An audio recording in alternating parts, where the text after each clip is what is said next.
Really nice to have Tim Mcllrath from Rise Against with me, and I did do justice to your last name because I know the last time I think I trashed it. I don't hold it against you. No one gets it right, so I worked on it.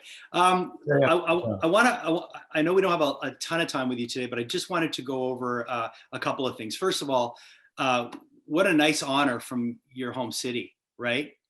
Yeah, the Chicago made June 4th Rise Against Day, which is as ludicrous as it sounds to say it out loud. And that was something we didn't see coming, and pretty incredible. You know what I think is so incredible about that is that you guys are you're known for being a band that has conviction and that you've got values and you don't bend them. And I think the fact that you guys did that on your terms and they came around to you is about as punk rock as it gets. That's true. I guess I didn't think about it that way, but that's sort of been the story of Rise Against. We've never really like bent or bowed to any sort of trend or establishment. We've just kind of done our thing, and like the world kind of came to us. We built something that after a while couldn't be ignored. Right. And so that was really an exciting like road to the success that we found. On the obviously on Wolves, I know that our station here in Montreal really took to that record, and I was being someone who's followed Rise Against for a long time, to see our station all of a sudden be banging it in rotation was crazy. So I'm really happy that you guys had that success with that. But I was really also happy when you guys went to do the Ghost Note symphonies, because that was really brave. But really, again, done in the Rise Against style with conviction. What was that like? That was like Rise Against, like trafficking in acoustic music was something we fell backwards into with our song Swinging Life Away years ago, which was just like, it was a song that I wrote and we ended up having no place to put it until Fearless Records put it on a Punk Goes Acoustic comp. They reached out, right, and they were like, put this song on the comp. We said, yeah, great. And then we thought nothing of it. And then, the word for it now would be viral, but like back then it just kind of like, it caught like wildfire and like people liked it. And it sort of gave us permission to be that band if we wanted to. It was like just another tool in our tool belt, so to speak. And so we've done that with, Hero of War and People Live Here, Roadside, lots of different songs. And so turning more of our songs into acoustic songs was sort of like, it felt like we were getting, let's give it a shot. Yeah, and I think it really comes across, and I've always believed this, being someone who's written songs before, if a song can be good on an acoustic, which is someone singing, then the base of it is a good song. So whatever else you dress it up with, if at the base the song is good, then the song is good. I'm a big believer in that.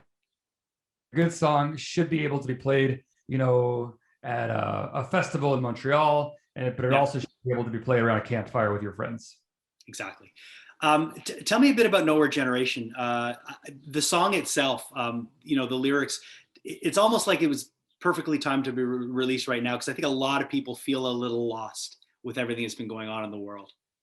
Yeah, that's something that I was even just getting from our interactions with the Rise Against community and our fans. No matter what country we were in, no matter what part of the world we were in, like eventually the conversation would turn to young people feeling a lot of fear and anxiety about what tomorrow is going to look like for them, and it didn't matter what language you spoke, what flag you were under. This was a common thread, wherever we were playing shows. And it really struck me as like something like, wow, like this generation has a story. They want to tell it. They have questions. They want to ask it, and they deserve to be listened to instead of like dismissed as millennials or whatever, we normally do with people who complain. It felt like, these were legitimate complaints. These were legitimate anxieties, and they needed an ear, they needed a voice, and they needed a song.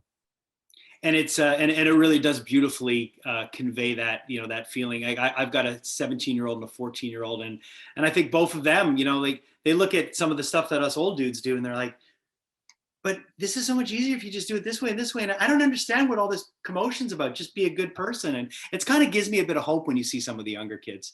That's a great point too. Like as much as like as scary as the world is, like I have kids that are similar ages.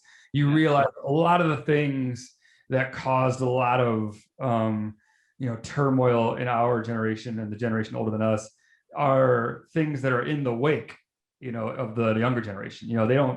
They don't like stress about gay rights. They don't stress about gay marriage. They don't stress about racism and sexism. Like they're sort of like, yeah, this is common sense. You treat everybody fairly. And so when you hear people say that, you're like, oh, okay, this is working. It's working slower than we want it to work, but it's working, So it's almost like a non-issue for them. For them, it's just, it's common sense, which leads me to believe that all the work that you guys have been doing with your music that trickles down into their ears and maybe from their parents who, maybe things are getting a little bit better. So I like you, I like to have a little bit of hope.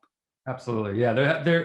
I do really have hope, and there's hope laced in every Rise Against song. Rise Against songs will bring you to a dark place, but we won't leave you there. We're going to leave a trail of breadcrumbs to get out, and we're going to let you know that there are solutions to these problems, and we are in this together.